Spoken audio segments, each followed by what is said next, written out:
Hello, boys and girls. It's Auntie Jill, and I brought the neighborhood to Martinsville today. Isn't that great? And look who I have as my special guest this week, Miss Karen. We love Miss Karen, don't we? And many of you know Miss Karen even better than I do. But she has become such a dear friend to me in the 2.5 years that I've been here. And I knew after Pastor Elizabeth, she was the next person to interview. So it's great. We brought our rig from Kernersville to Martinsville. And we're going to have a great time today getting to know more about Miss Karen. Okay? So here we go, Miss Karen. What is your full name? Karen Marie Love Turney. That is too awesome. Karen Marie Love Turney. So your maiden name was Love. It was Love, and I got a lot of grief. For lack of a better word. Because you was Karen Love. Woo-hoo. Yes. Oh, but I am also not surprised about that because she is totally Miss Love, isn't she? That is beautiful. And so now you're Karen Turney, so you are married to the wonderful Tony Turney. That's right. And how long have you two been married? 38 years. In September. I know I don't look that old. No, I was getting ready to say, she must have been a child bride then, right? Because I have been married to Uncle Jake for 18 years. Wow, so Miss Karen, 38 years. That's awesome. Yes. And you have 2 children. I do, Ben and Elizabeth. And they're both married. Yes. Ben is married to Lori, and we have Noah, my lovely grandson. I had to add that in. Look at that precious picture. Hold that up again. See how cute? Look at him. Is he not wonderful? He calls me Gaga, so I'm going to be Lady Gaga. Woohoo! So she's going to be Lady Love Gaga. And then I have Elizabeth, who's married to Adam, and they just got married in April. That's right. And they had a special ceremony because they were supposed to really get married at the end of May, but due to the coronavirus, they ended up getting married on a lookout on the Blue Ridge Parkway, right? They got married up at Lover's Leap at the park on April the 24th. That's awesome. So it was a beautiful day. So. Yes. And we have to celebrate. That's the wonderful thing about that story, I think, is that we have to celebrate, even during this time of pandemic, all the beautiful things, all the love and all the blessings that are in our life. So I was so happy for Miss Elizabeth and Adam when they got married because they turned the lemons that we're living in now to beautiful lemonade and went to Lover's Leap and got married. So, and Elizabeth also teaches in our early learning center, right? Yes, she is working on her master's degree in early childhood education, and so she is the 2-year-old lead teacher over at our daycare. Oh, that is so great, isn't it? Now, therefore, if she's continuing to work on her master's, she's having to do that online, right? Yes. So how much longer will she have in that? She will be graduated, I think, by the end of next year. Well, good for her. Yeah. See, kids, we're all having to reinvent ourselves, reinvent going to school, reinvent getting how we get married during this time. But that's why you have to be creative. That's right. That's right. And that's what we love about all of you kids in our neighborhood. So let's move along. So that's awesome. We just jumped right into the deep end there, didn't we, to learn about Miss Karen. So where were you born? I was born here in Martinsville at the old hospital that is now where the museum, the property the museum is on. The Natural History Museum? Yes. Oh, wow. So where did that hospital get transplanted? Now it's the Martinsville Memorial Hospital over on the hill. Okay. Oh, isn't that interesting? So you were born here in Martinsville, and then this is the same place where you grew up. I grew up here, went to school here, went to John Ridd Elementary School, which is now not open as a school. Went to Fieldale Collinsville High School, and then graduated and went to Virginia Tech. Woo-hoo-hoo. Wow, Miss Karen. And you got your degree in? My degree is in accounting. Of course it is, kids, because Miss Karen is the one that keeps those books for us. That's we would be right. nowhere without Miss Karen. That's one of my many jobs. Yeah, we're going to talk about that. That's one of her jobs here. So that's great. And so you have your bachelor's in accounting. That's right. And then did you go on to get any further education after that? I did not. I got married. We moved to Alabama. Then we moved back here. Then we moved to North Carolina. And we ended up in Asheville for 15 years. And our parents needed us, so we moved back here. Amazing. In 2000. Amazing. So she's a home girl. That's right. That's awesome. That's right. That's great. Well, and that's the beauty of this too. Karen has her bachelor's degree in accounting, and she's gone on and had a wonderful life and a beautiful career in this. So that's something else to remember too, as these times are changing, kids, is that just make sure that you get your education. But in the end, no matter how far you go, it's always up to you. So I love that story about Miss Karen. I didn't know that. I'm going to learn so much about her today. Yay. So, do you have brothers and sisters? I do. I have two sisters, Sherry and Mary, and I have a brother, Tim, and I'm the baby. Of the family. Of the family. And that's awesome. So, we talked about Tony and your children and that grandbaby of little Noah. But, and do all of your brothers and sisters then live here? No, my brother lives here. My one sister, Mary Lou, lives in Reedsville. And then my other sister lives in Johnson City, Tennessee. Awesome. So we're a little spread out. But you get to see one another. We get to see one another. Yeah. Except during Corona days. Right. Well, but that's why we're lucky for things like this and for FaceTime and that's right. All of that technology, as we call it, right? Thank goodness. That's right, because that's what keeps us connected. That's right. Yeah. And she's the baby. I'm not surprised. Because babies rock. Baby children do rock. That's why she's going to spoil that grandbaby of hers, Amen. too. I know. He's so lucky to have you as grandma. He's so cute. He is. Well, how many churches, or maybe you haven't only served churches, but in your managerial, your accounting business career, how many churches or jobs have you had? Well, this is the only church I've ever served. We're special! Right. When I moved to Asheville, which is really what I consider the start of my career, I worked as like the VP of Finance for a mental health facility, which is why I'm also the way I am. And she was the vice president for a mental health facility in Asheville, North Carolina. And I did all the financial things and also the computer stuff and the computer conversion and all that. And then I went to the Chamber of Commerce, and Asheville has a huge Chamber of Commerce, and I worked there for almost 10 years. Wow. I was the VP of Finance there, and I did not only the financial stuff and the computer stuff and all the staffing stuff, but we also had collaboration with the county and the city with our economic development and our tourism development authority, and I was responsible for also the financial side of that. Wow. So when we moved here, I was 40. It was time to just kind of chill, and I was going to be a stay-at-home mom and put my feet up. And I got involved in the schools and did PTO and PTA and all that stuff and decided that I was bored. So I worked for physical therapy, just helping out in the office and all that for part-time, and ended up doing their financial books. Interesting. And one day I got a phone call on a Sunday afternoon asking why I had not come for my interview. And it was Ron Mateer. And I did not know what he was talking about. And I said, I told him, and he says, well, I have your resume, and we would love to talk to you about working for the church. And he said, would you be interested? And I said, yes, but I still didn't know where he had gotten my resume.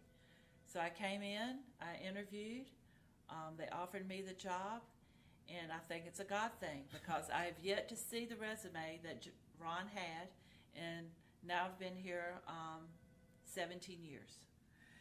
Oh, Karen, that is an amazing story. I didn't even know that chronology of your life, but Karen, that's one of the things that I knew that I loved Karen, but I really knew that she was like a sister of mine.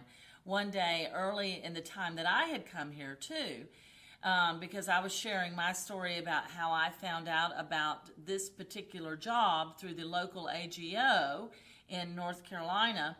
And somebody had sent that information to me to come here as a substitute in January of 2018, and ended up being here for about 6 months before I took this job. And when I did that and was hired, Karen said, you know, your coming here was a God thing. And that's when I learned Amen. about that in her life.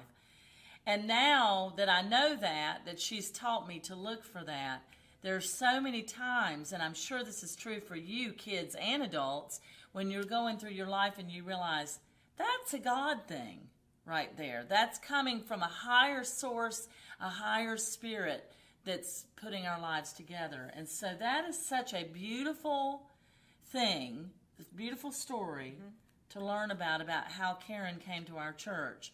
And we are so happy that she's been here. And you said you were here 17 years. I've been here 17 years. Wow. I know. Wow. And it's gone by, but it doesn't feel like it. I know. It's gone by quick. And the best part is I don't attend church here, so I have 2 church families. Yes. So I have my work church family, which is wonderful. They're so wonderful. And then I have my church family. So not everybody could be blessed with that. That's true. That's beautiful. And what is your home church here? It's the Church of God of Prophecy, and it's in Eden, North Carolina. Gotcha. So she travels back and forth like me. She commutes to her church just like I commute to you. Yep. The Church of God of Prophecy in Eden, North Carolina. I'll have to look that up. So my next question was, how many years have you served at First Church? So that's 17. Now, the next thing is, in those 17 years, you have developed your job to be something that's not just about accounting or doing the financial aspect of our church, right? Right. So you have many, many lovely aspects of your job. So tell us exactly all the things that you do for us in your job. How much time do you have? We'll hit the highlights. How's that? Love it. The highlights. Started off doing just the financial side. You know, bank statements, payroll, payables, financial statements, all that. And it grew into doing, they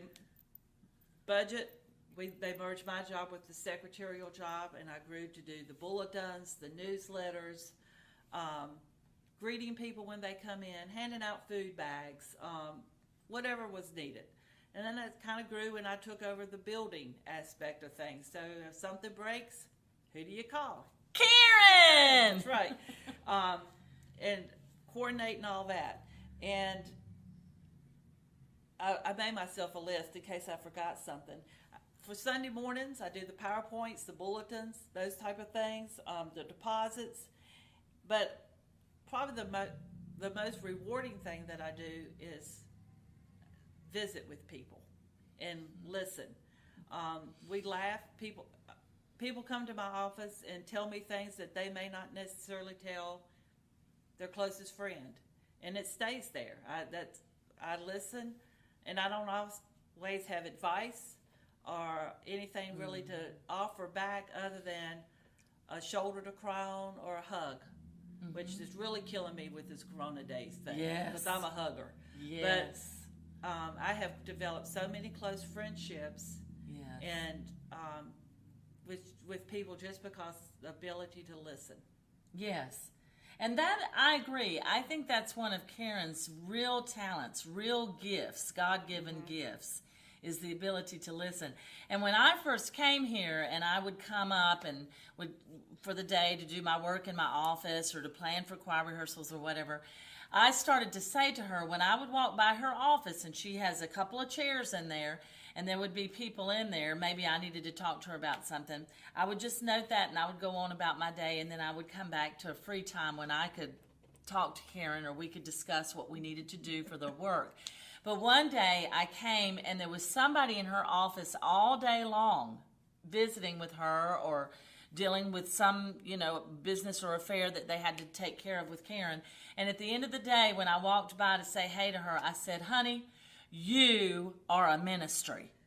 And that's the truth. It is. And that's when I realized, to what Karen was just talking about, how important not just her position is, but Karen in that position was. And I think I think I speak on behalf of so many in our church that we're so thankful that you do that, because oftentimes the first person that anybody meets when they go into a church or a business or a facility sets the tone of their relationship with that particular organization. And that's why I say Karen is a ministry, because, well, like what you're talking about, when people come in who are needing assistance with food, or I've been there too, people have come needing maybe assistance with a bill or something like that. This is the person that they talk to in that. And aren't we so grateful that she does that for us? So, yeah, that's why your job is a ministry. It is, and I feel like that's why God put me here. Yes. Because I didn't realize I had that talent, if you want to call it that, but yes. It has been developed. Yes. And it's a blessing not only, I guess, for them, but it really is for me. Yes, that's right. I feel the same. And I think interviewing Pastor Elizabeth last week, I think that's what binds us three women together as staff now for our church, is that we're very much aware of that, because we've all had other things in our life to deal with, and this we have our ministries here, and that's what's the blessing of that. Yeah. Amen. That's awesome. Preach it. Woo-hoo! Well, on a personal level then, as I say here, was there a specific time when you gave your heart to Christ, or has it been more of a life journey process for you? Well, I grew up in the church. I grew up at First Baptist in Collinsville. I don't remember a time of never going to church. Right. I can remember it snowed one Sunday and we weren't going, and I'm like, well, we could walk, and my mother's like, no. Because back when I grew up, and you too probably, our lives revolved around church. Yes. That was our social thing. All of our friends were there. We had choir. When I went to church as a teenager, I was there, for Sunday school and church, and then we came back like at 4:00 in the afternoon, and we had handbell choir, then we had choir, then we had training union. They fed us, but thank God, training union, and then we had church. So I would be there from 4 to like 8:00 every Sunday afternoon, and loved it. Didn't care, because all my friends were there. Right. And exactly. So it was a good thing. But I think as far as I got baptized, and actually, as my son said when he got saved, it became not just a head thing, but a heart thing. When I was 12, and I was baptized, and but have always been active in my youth group, active at, and still active at my church. Taught Sunday school, taught the youth, and I'm the treasurer at my church now. Amazing. Yeah. No, well, and it's interesting. Karen and I've never really talked about that, but as she tells that story of her life, that was something very similar to me too. When my parents married, my mom, who had been raised Baptist, took me to Calvary Baptist Church down on Country Club Road in Winston-Salem. And we were there on Sunday mornings, Sunday nights, and all day on Wednesday evening too. Yep. Because you had service midweek too, right? Yes. And then in my life, my parents, in order to worship together, because they came from two different kinds of backgrounds, when I was born, we attended a Methodist church for a little while. There's a picture in New Hope Methodist directory of me as sitting on my mother's lap in the directory as an infant. That was my one little time being a Methodist. But then we ended up being in the Moravian church. And that's how I grew up too. Church was so central to our life And I think we've talked about this before. That's really a blessing, isn't it? It really is. It was a simpler time, I guess, Yeah. and we didn't have as many distractions. And you did sports or you did after-school activities, but they weren't everything because. Yes. And your friends at school were also your church friends, and everybody intermingled, and you might go to somebody else's church for their revival. That was a big deal to go do something like that. It sure was. And when I was a teenager at our church, we had what was called a lighthouse, which was the whole top floor of the educational building, and it was dedicated to youth. And we had pool tables and ping pong tables and TVs and food, and every Saturday night, a parent, bless their hearts, volunteered to come supervise all of us teenagers, and we hung out. It was like a coffee house, and we had, the best time, and our parents didn't have to worry about us being out, getting into things. Trouble. That's right. Getting into things we shouldn't have been into, which was probably a saving grace for many of us. Yes, that's exactly right. Yes, so and I think that's what we want to continue to build at First Church too. Right? Karen and I have talked about that. In this world where I think distractions is a great term. You need to know that you have a home and you have a family. Right. And an extended family of people who love and care for you and will always love and care for you no matter what happens. That's the other thing. You can never do anything that's going to keep you from the church. That's right. So I love that she gave that testimony right there. And that's the beautiful thing for us both. I think we know exactly when we were baptized, and when I speak to people who have given their hearts to Christ, they remember a specific time. Many of them do, some don't, but many do. And it tends to be a young time in their life when they were children or when they were early teenagers. Right. Because I was too. But your walk with Christ, your relationship with Christ continues and grows even as you grow older too, and it deepens. And that's what we would want for you all too. Amen. Amen. So now we get to the fun things, which are, what's your favorite color, Karen? Blue. Blue. So Pastor Elizabeth is pink, mine is green, and Karen's is blue. How cool is that? Do you have any pets? I do. I have a dog. His name is Shadow. Shadow. He's a black lab Springer Spaniel mix. And how old? He's 10 years old, and he's wide open. Only within the last 6 months have I actually ever seen him sit down for more than a minute, and I've never seen him sleep. Oh, really? The dog does not know how to be still. If you're in the room with him, Oh my he goodness. is wide open. We're going to have to bring Shadow to church one of these days. I don't think we can handle it. Oh my gosh. But he's fun. He He's a needs to meet sweetheart. Bear and Frida. Oh, yes. If they could have a space to run Yes. and play, he Yes. would love that. Oh, that's awesome. That's awesome. Now, what is your favorite kind of music? I like all music. I believe that. I'm not as much classical. I like to listen to it, but it's not that I just, you could play something and I would say that's pretty, but I don't know who did that or whatever. Right. But That's okay.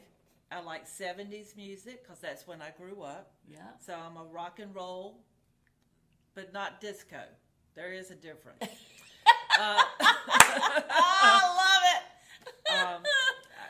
Billy Joel, Jackson Yeah. Brown, the Eagles, that kind of music. Yes. And then I like my Christian music. I grew up with like Southern Baptist or Southern Gospel, I guess. Yes. But I really like contemporary Christian music. Yes. Yeah, and I grew up with that too. And that whole genre has changed a lot Oh, in yeah. our lifetime as well, you know. And then growing up in Asheville, I got where I like bluegrass. And, Yes. I've never been a real country music fan, but Right. my family, on my dad's side, they all played either the fiddle or the banjo or guitars, and so I like that picking and grinning kind of music. Just playing for the fun of playing. Yeah, absolutely. Oh, that's great. Do you play any musical instruments? I have played the piano. I took lessons. I'm sort of like Elizabeth. I wasn't that great at it, so I Yes. didn't. I can play chopsticks. That's good. That's good. And then I played handbells Awesome. growing up, and I tried to play handbells with Corky when he was when Directing? I first came. Yeah, and vision has a lot to do with being able to see the music. Not able to do that anymore. Yeah. So. Yeah. Yeah. Like, ooh, I'm yeah. with you. Well, what are your hobbies? I like to antique. I like to just go to antique stores or thrift stores or flea markets or whatever and just look to see if I can find old things. And I like glassware, or I collected salt and pepper shakers, but I've quit because I've got too many people, When people find out that you collect things, you get a lot of things. So yes. I just like to go look now, and it has to really speak to me for me to bring it home. But Yeah. I was able to get some of my grandmother's and my mother's things when they Yes. both passed. Yes. And so those things are special. But the other things, I'm just trying to hold off. Yeah, and I didn't realize that was something that Karen and I shared, because likewise, my house is full of things that came from my grandparents and even my great grandparents, and I just treasure them. It's like I Yes. feel their spirit and their love for me Oh, in yes. them, right? You do, and you can look at something just simple, and it Yes. just brings back memories of, oh, that was what Grandma put potato salad in. That's or, right. Whatever. So those are the happy things. Yes. And I got my mother's bedroom suit when she passed, and so that bedroom, when I walk in, it just makes me smile because I know my mother would be pleased for me to have that. And I think when we have things like that in our lives, we're blessed by the memory. I often say that. Let the memory bless us That's from right. those things, right? And I think I learned to collect from my dad and his mom and dad. They were big collectors. And right now, in the bottom of my mother's house, my father has this Pepsi Cola collection down there. Oh, cool. It is. It's unbelievable. And it has to be a certain thing, and when Pepsi Cola had 2 dots instead of 1 dot, and but like you, when I've gone to flea markets or antique sales or things like that, it's interesting. Love estate sales. Estate sales, yes, I've done several of those with him. It's interesting because being with him, you learn to have the eye to see things too, right? Because sometimes when you walk in these antique stores, there's 29 million things in there. It's like, oh my God. That's right. Because that's It's why overwhelming. It's overwhelming, and that's why too I'm a looker now. Yeah, and my husband Tony likes to look too because he likes old cameras and Viewmasters, Yes. and stuff. So it's something we can share and do together. And I know you also love to read. I do love to read, and I like to read historical Yes. fiction, especially. But I like history, and I like the World War I, World War II, or things set back in the 20s and the 30s and the 40s. And once in a while, I like mysteries, but not too gruesome. Yeah, I don't like violence. And I started like a psychological thriller book, and they mess with my brain, and I need all of it I can keep, so I had to put it down. But I'm with you. But I do like to read, and we've been challenged at my church to try to read the Bible through this year. Wow. So I finished the New Testament, and I'm doing. I don't ever read things in order, so I've read all the minor prophets, and I'm in the major prophets now, and then I'll go back and pick up Genesis and all that stuff. But That's wonderful. So that's been good because especially when you read some of the stuff in the prophecies, it's kind of like, man, they're going through the same stuff we're going through now. Yes. And it's interesting to see the similarities. Yes, and I think that's really cool. Often I've tried, and I've never been successful in reading the Bible from the first page to the last page. Me either. I mean, it's hard that way, but I think if you can break it up in those elements, it's more meaningful. And that's the point of reading the Bible. Right. To glean something from it, have it speak to you. It's not just a book to read. That's right. And probably my most favorite devotional book is Jesus Calling. Yes. Because it is like Jesus is speaking to you. Yes. And so if you don't have that, I suggest you get that one. They I have a children's version too. Oh, wonderful. And but it is, and it just, no matter who you are, it seems like that particular day Yes. There's something there for you. So Yes. I like that one. And you also put me on an online one called Christ Speaks. God Speaks. God Speaks. Yes, she shared that Facebook page with me too, and I found that to also be true. It is. It's very much so. When I go to that during the day, I'm like, wow. So, yeah. Sometimes it's like God slapped you upside the face. Get it together Get this right now. right now. Or sometimes it's like He just hugs you. That's right. You know, and it's like, okay, I needed that. My spirit needed that today. Yeah, and that's the beauty of technology for me with my phone, because I have several different apps on there that let me check in devotionally throughout the day. And I really find that to be so helpful. I'm so glad to share that with you all too, because sometimes you just need to stop and read something that's going to make you feel good or remind you of what your purpose is, or to keep your frustration level down, or to make you look at something a little differently so that you can get through your day in a more pleasant and calming and loving kind of way. Yeah. Because what the world needs now is love, sweet love. Okay? So what a beautiful thought. Well, in closing, Karen, what is your part? You may have already said this, but we are so blessed to have you in our church. And we know that. But what is your favorite part of being our office manager, our secretary, our building and grounds person, our greeter and meter? The people. Yeah. From the lunch bunch crowd that comes up and tells me about their family or what they're going through, you know, and I can see them on the street and they say, "Hey, Karen," you know, but I also know that if I'm out on the street and I needed help and they were around, they would help you. They would be there. To the members that are friends, you know, that bring me chocolates, which I love. Don't need, but I love. Or, you know, just come to say hello or remember me on my birthday, you know. Yeah. And then there's those that become like mentors to me that I know are praying for me every day or call me and just not for anything other than to say, "Hi, had you on my mind." Yes. Those mean a lot to me. That will make me cry. So we'll change the subject.